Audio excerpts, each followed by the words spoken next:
Sebanyak 330 atlet di Aceh Tengah sudah secara resmi dilepaskan untuk mengikuti PORA di Kabupaten Pidi. Dalam hal ini pula, Dr. Andes Sabila Abu Bakar berpesan untuk para atlet agar tetap menjunjung tinggi sportivitas.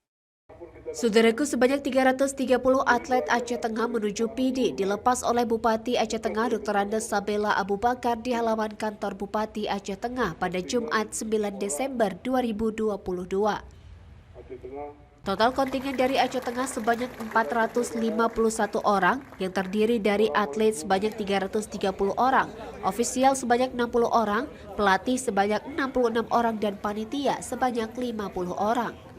Bupati Aceh Tengah Sabila Abu Bakar berpesan kepada para atlet agar menjunjung tinggi nilai sportivitas dan membawa nama baik Aceh Tengah.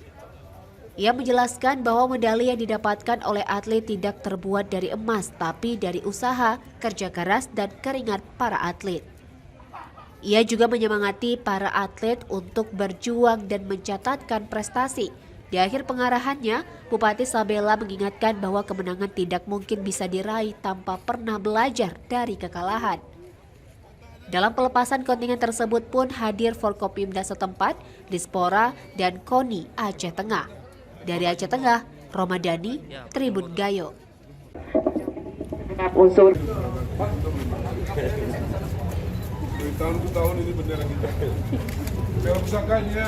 Ya, jalan pusaka. Kami serahkan pusaka ini dapat dikibarkan di Kabupaten ini. Semua bendera pusaka ini dikibarkan di Kabupaten ini dengan sukses dan jaya. Pak, hadap sini, Pak.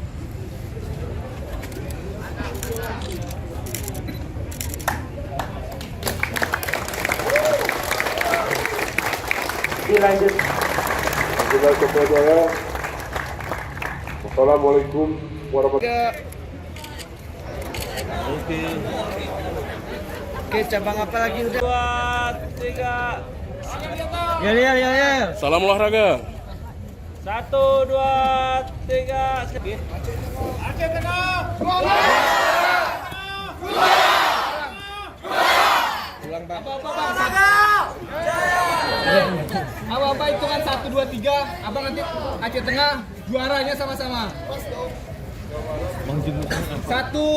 2, 3. Aceh Tengah.